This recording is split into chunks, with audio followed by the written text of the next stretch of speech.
Halo everyone, perkenalkan namaku Rauda Robani Khaibar, mahasiswi Politeknik Negeri Medan dari jurusan Teknik Komputer dan Informatika, program studi Teknologi Rekayasa Perangkat Lunak. Nah, tujuan aku membuat video ini adalah untuk menyelesaikan tugas mata kuliah aljabar linear. Jadi tugasnya itu adalah mencari inverse dengan menggunakan operasi kolom elementer atau biasa disingkat dengan OK. Jauh sebelum kita membahas dan menyelesaikan soal-soal dengan operasi kolom elementer, nah, alangkah lebih baiknya kita tahu apa sih operasi kolom elementer itu. Nah, jadi sesuai dengan namanya, operasi kolom elementer. Jadi, OK sendiri itu adalah kita mau operasikan kolom-kolom yang terdapat di dalam matriks tersebut. Kayaknya langsung saja kita masuk ke soal dan cara pengerjaannya. Jadi di sini saya punya matriks A.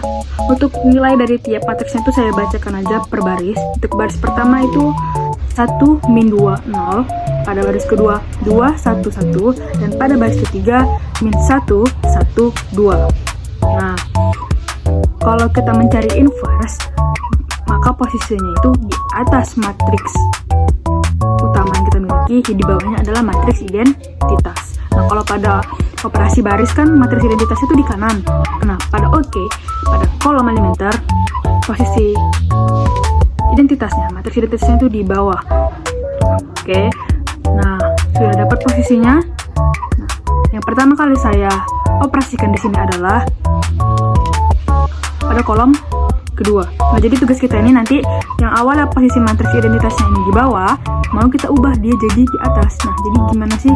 Nah, jadi di sini saya ingin mengubah angka min 2 pada kolom kedua itu dulu, yang di baris pertama kolom kedua menjadi 0. Nah, bagaimana caranya? Maka operasi yang saya lakukan adalah kolom 2 ditambah 2 dikali kolom 1. Nah, maka di sini kita punya pertama min 2 ditambah 2 dikali 1. Maka min 2 ditambah 2 adalah 0. Nah, maka di posisi baris, di posisi matriks selanjutnya, nanti posisi min 2 ini diganti menjadi 0. Oke, begitu juga untuk ke bawahnya. Nanti 1 ditambah 2 dikali min 2. Maka 1 ditambah 4. Maka nanti posisinya di matriks selanjutnya nilainya menjadi 5. Oke, begitu untuk selanjutnya ke bawah. Pada matriks kedua, saya mengoperasikan kolom pertama dan kolom ketiga. Kolom pertama saya menggunakan kolom pertama di kolom kedua, dan untuk kolom ketiga kolom 3 dikali 5 dikurang kolom 2. Nah, maka hasilnya adalah sebagai berikut. Selanjutnya, untuk kolom yang sekarang saya ingin mengubah nilai 11 pada kolom ketiga di baris ketiga juga menjadi 1, karena kan kita mengubah jadi matriks identitas, maka dia diagonalnya tuh harus 1 1 1. Jadi dengan apa saya operasikan? Saya operasikan dengan kolom 3 dikali 1/11. Maka nanti dia 11 ini kali 1/11 hasilnya adalah 1. Nah, kita operasikan juga ke nilai-nilai yang lain, tidak hanya pada 11-nya saja. Maka hasil dari matriks barunya adalah sebagai berikut.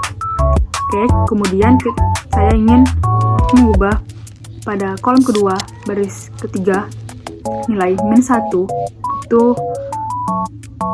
jadi 0. Maka saya operasikan dengan K2 ditambah K3. Oke, selanjutnya beginilah hasil matriksnya. Oke. Nah, jika sudah, saya fokus ke yang 5 aja dulu, kita ubah menjadi 1. Maka saya mau operasikan K2 dikali 1/5. Maka nanti dia kan jadi 5 kali 1/5, 5/5, hasilnya 1. Nah, maka di matriks yang baru, begini hasilnya, 5-nya sudah berubah menjadi 1. Nah, pada matriks yang selanjutnya, ini kan juga tinggal min 3 nih, min 3 yang kita ubah jadi 0 harusnya. Nah, maka pengoperasiannya di sini saya menggunakan K1 tambah 3 dikali K2. Maka untuk hasil akhirnya kita mendapatkan matriks berikut. Nah, kan udah nih matriks identitasnya ini udah di atas. Jadi untuk inverse-nya itu adalah matriks yang di bawahnya. Nah, maka kita dapat matriks dari nilai inverse dari matriks A itu dia adalah 1/11, 4/11, min 2/11. Untuk baris kedua ada min 5/11, 2/11, min 1/11. Kemudian di baris ketiga ada 3/11, 1/11, dan 5/11. Nah, jadi kira-kira begitu untuk pencarian inverse dengan operasi kolom elementar. Dan dari saya, terima kasih. Thanks for watching.